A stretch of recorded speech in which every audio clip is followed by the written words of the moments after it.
The East Baton Rouge Parish Library believes that a thriving business community is good for us all. That's why we help entrepreneurs start businesses with tools like Gale Business Builder.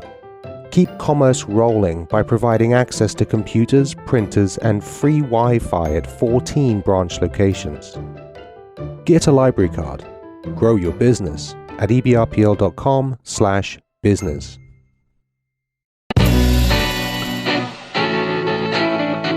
Started making beer at home and immediately fell in love with it. After just like the day of my first batch of brewing, I was already thinking, can I do this for a living? Oh yeah, obsessed with it. He was totally consumed by it, and then looked at me one day and told me I was put on this earth to brew beer. And I was like, wow, that is such a bold statement. And if you can say that about anything, then you need to follow your dream and do it.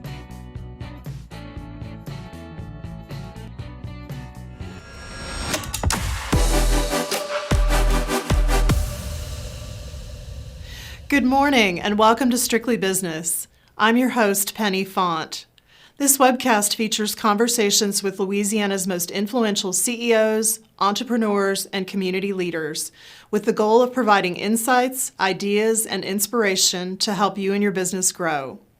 We want to keep Strictly Business as interactive as possible, so for those joining us live, here's an icebreaker question for you.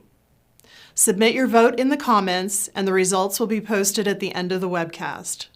Strictly Business is brought to you by the East Baton Rouge Parish Library and Home Bank. Without their support, this project would not be possible. This month, we're talking with Jeff Koonce about business growth and investments. Jeff Koonce is a partner of Bernhard Capital Partners. He serves as a member of the investment committee and is involved in all areas of the firm's investment activities. He got his start there as managing director and as general counsel. Before joining Bernhard Capital, he was a partner at Phelps Dunbar, where he focused on federal and state taxation, business formations, and business transactions.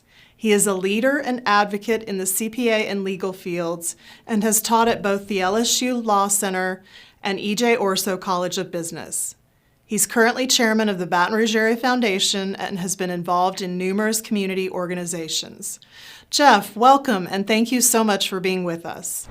I want to start with talking about some challenges and opportunities. From your vantage point, what are the biggest challenges and opportunities for entrepreneurs in Louisiana? Yeah, sure. So first of all, thank you very much for having me. A lot of challenges and a lot of opportunities. If I'd say one of the biggest challenges that I think entrepreneurs particularly have here in Louisiana is recruiting world-class talent. There's a number of studies out there that show that the population is moving to a lot of the states around us. Last year, Florida had 6 of the top 20 cities of people moving into it, North Carolina 4, Texas 3, and meanwhile, Louisiana lost population. And, why is that? Those need to be addressed. And addressed with the business community and the folks in elected office working together in order for us to survive. For us to then be able to recruit the world-class talent here. I'd say that's probably our biggest challenge. Opportunity-wise, lots of opportunity. One of the biggest opportunities that we have is that in our state we have some of the best workers in the world, literally. Particularly in the space where we play in the industrial space, welders, industrial maintenance, some of the best shipbuilders in the world right here in South Louisiana. And as we move towards the transitional energy economy, we are in a perfect situation to take hold of that opportunity. Whether or not we seize on that opportunity, we'll see, but we have this opportunity laying right in front of us with the best workers on the planet, and we need to take advantage of that. And then obviously also, I think our culture and taking advantage of our culture is a huge opportunity. There's a lot of reasons why folks come to Louisiana to visit: great food, great music, and so forth. And taking advantage of that as well, I think would be key. It's a great perspective. How can business owners best navigate the complexities of business formations, especially when considering LLCs, corporations, or other business entity types? Yeah, one of the biggest issues is that a lot of folks don't fully appreciate the complexities when you're forming a business. There's all sorts of issues to consider. The entity types that, you mentioned many of them right now. Do you want to form a corporation, a a partnership, a limited liability company, all these various types of entities. Then how do you want it to be taxed? Do you want it to be taxed as an S corporation, as a C corporation, as a partnership? Where do you want it to be domiciled? Do you want it to be a Louisiana entity, or do you want it to be a Delaware entity where they have maybe better corporate law and then register it to do business here? If you have partners in the business, how are you guys going to interact with each other? Are you going to have a buy-sell agreement, right? So all those things are items that you need to consider. In my former life when I practiced law, I'd say, well, see me, here's my phone number. But now there's a number of really highly qualified advisors. You need a really good CPA, a really good lawyer, a business lawyer that understands all of those issues, so you can make the right decisions and don't have a foot fault and find out about it a couple years later. But for most folks, I'd say, probably if it's a Louisiana small business, maybe forming a Louisiana LLC and have it taxed as a partnership if there's two of you guys or more. That's probably the simplest and best option in most cases, but it's bespoke. It's a little different in every situation. And the only way you're going to know which one to choose is by getting that professional. Thank you. I want to continue down this path to kind of make use of your expertise. Given the current economic climate, what strategies might CEOs and executives consider prioritizing to ensure growth and sustainability? Yeah, we are in a very interesting time to do business. One of the biggest issues that you need to consider and you need to prioritize when you're looking at that growth and your sustainability is mitigating the cost of debt. Most loans that we have and most business loans are based on the SOFR rate. The SOFR rate in January of last year was 0.05%. So basically free. Today it's 5.3%. So if you have a loan, let's call it SOFR plus 3%, you're getting money at a 3% rate. Now it's over 8.3%. And that's a huge increase in cost. And of course, that interest compounds.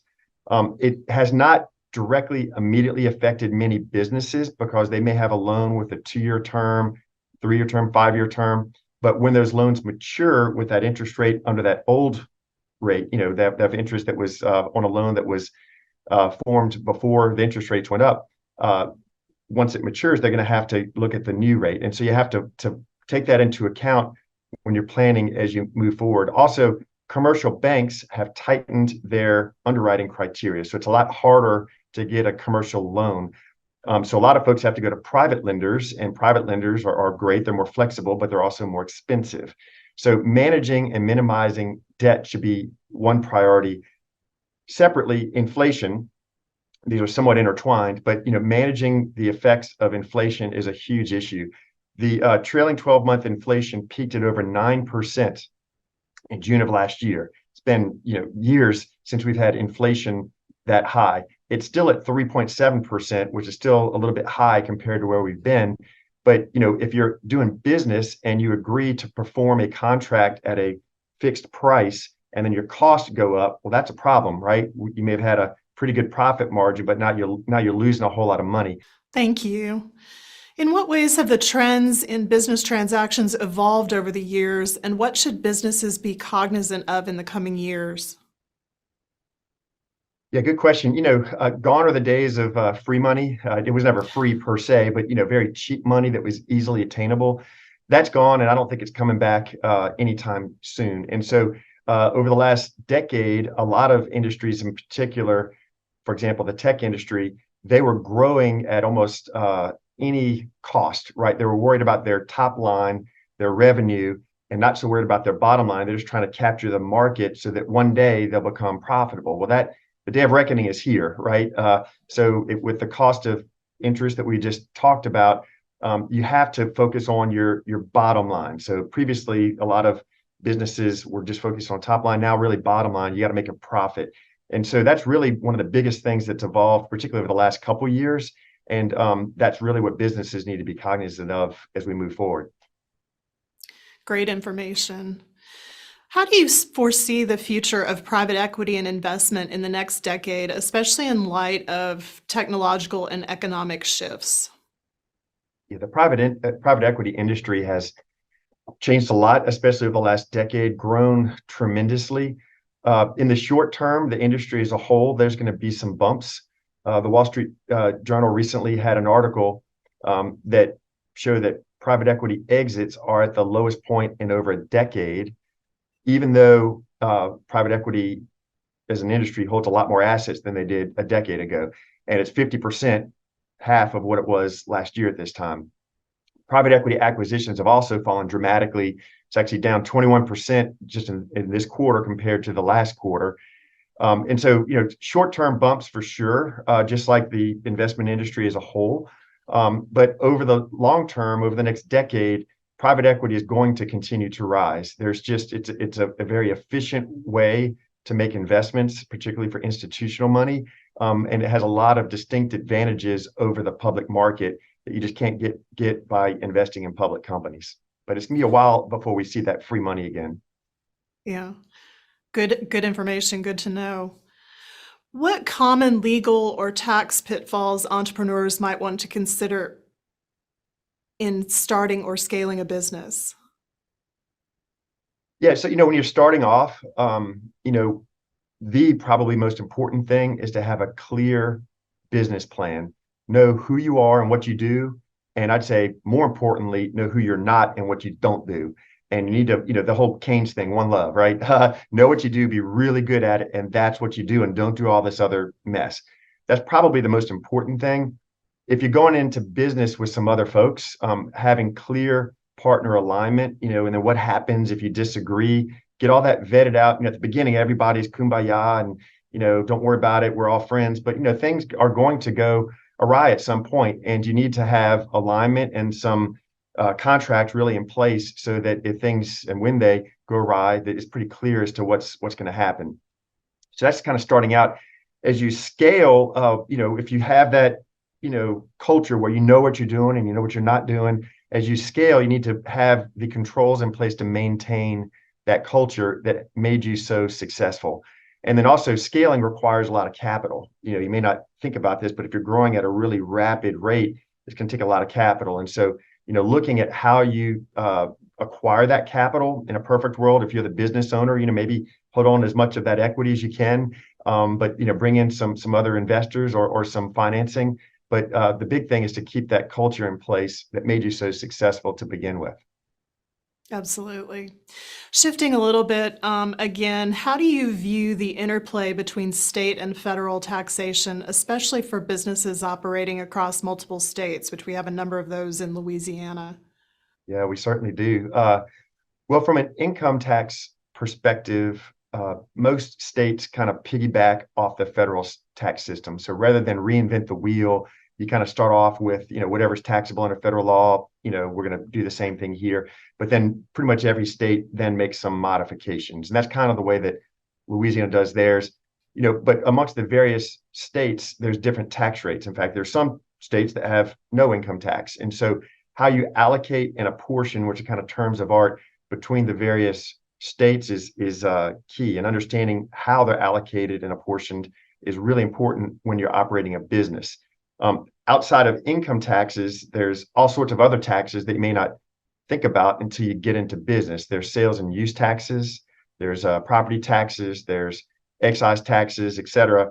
And you need to understand how each of those interplay with each other. And every state has its own set of rules, right?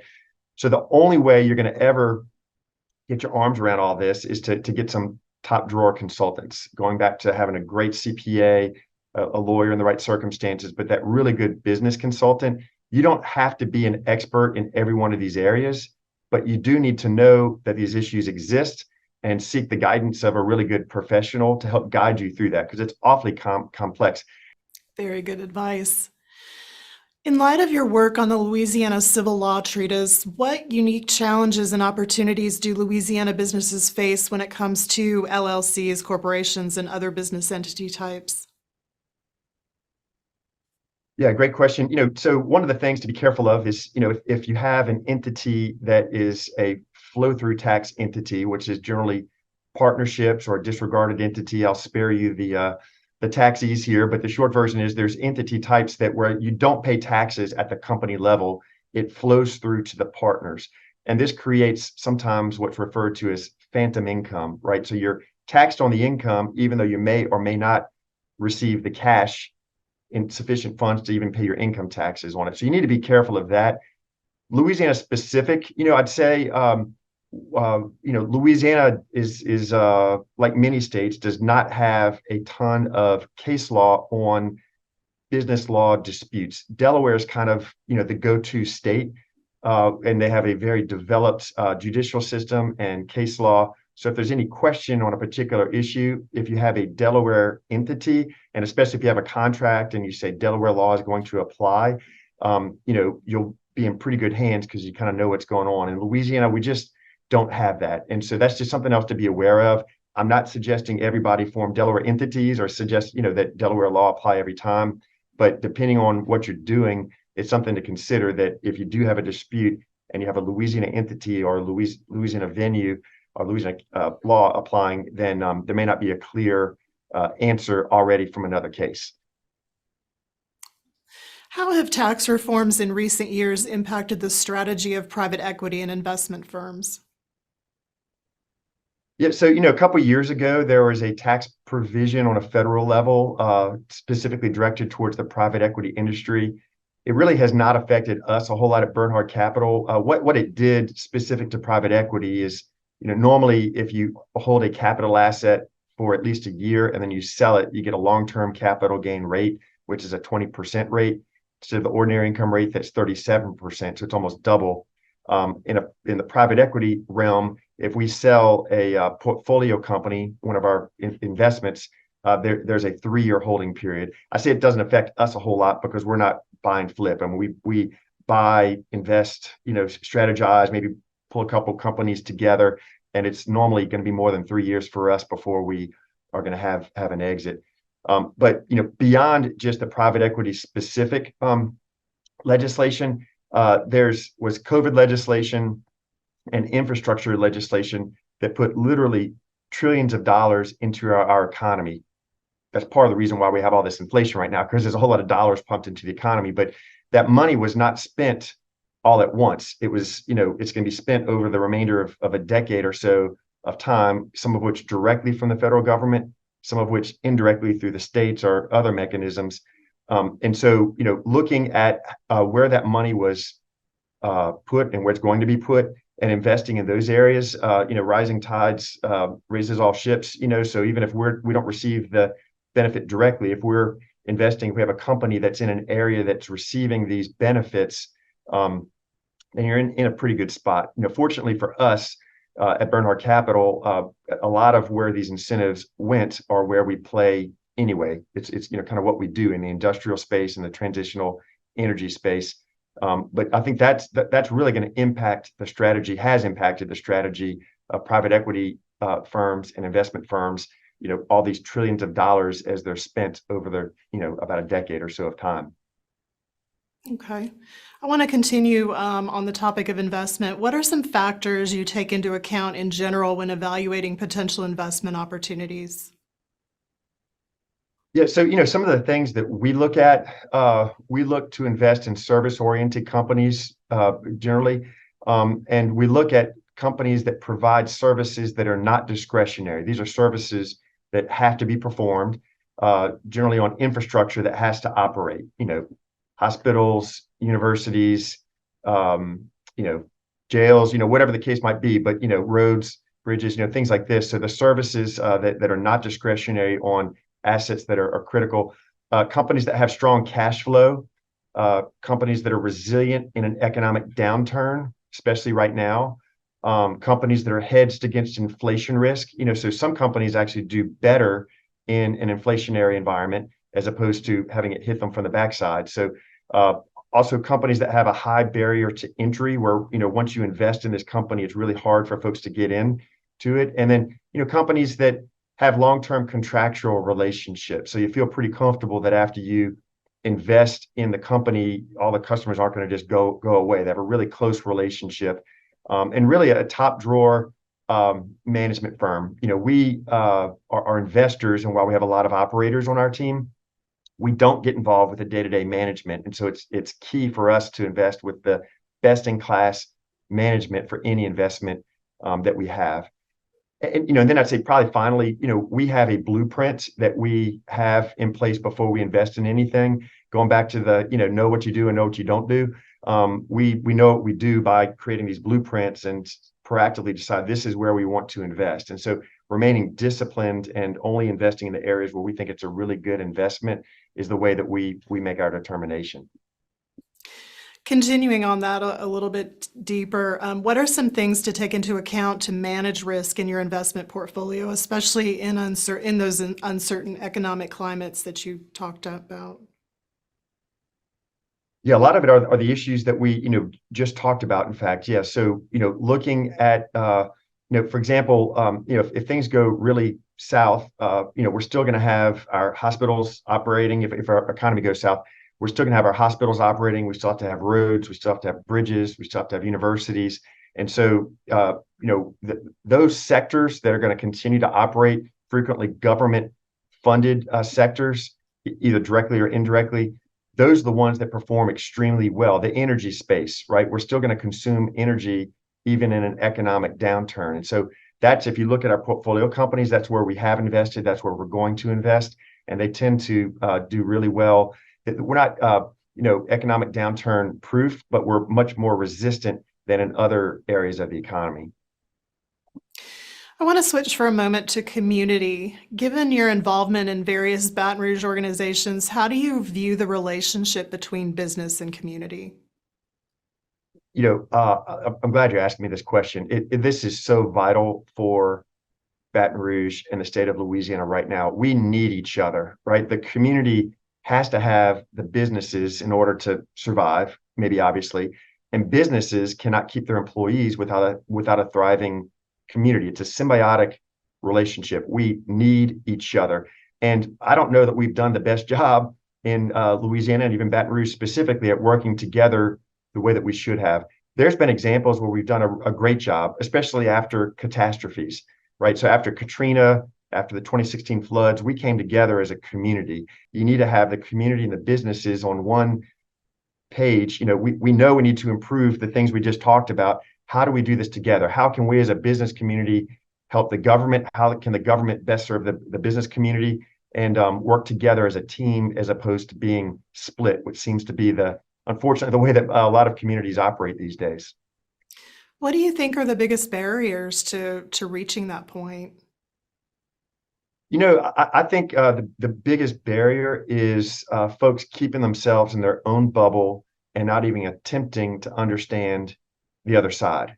Just because you disagree with somebody doesn't make them evil or mean-spirited or disingenuous. They may have in their own minds a very good point. And so the only way you can understand how somebody else is thinking is to get outside of your bubble and go talk to the person, right? North Baton Rouge, South Baton Rouge, East, West, all these different areas, all the various subparts of the community. I mean, we all know little subparts that they just talk amongst themselves. Well, you need to understand everybody in the community. And if we don't do that, then we're doomed. And unfortunately, we have a tendency in Baton Rouge, especially, to not get outside of that bubble. We need to talk to each other and, more importantly, listen to each other, understand where the other person is coming from, and then maybe a light bulb will go off and you can find a way to solve the problems instead of just sit on the sidelines and talk about them. I have to say, I agree with you 100% on that. Yeah. How has your role in the Baton Rouge Area Foundation influenced your perspective on corporate social responsibility? One of my favorite quotes is by Isaac Newton, paraphrasing it, you can see further standing on the shoulders of giants. And we've had some giants in this community, a bunch of them, but, people like John Barton Sr., that he was the original Baton Rouge Area Foundation board chair in 1964, the various, Wilbur Marvin, foundation, these people that put their wealth and their time, and so I think standing on their shoulders and being able to see what they've done and try to continue that tradition of being a connecting place between the business and the community and the various parts of businesses and communities. We're a divided city, and communication, as I said, is key. And so understanding that BRAF is intended to be a place where all parts of the community can come together and work together towards a common goal. And so I think really carrying on that tradition, you see what some of these other folks have done just on a personal level just through their good graces because they love this area.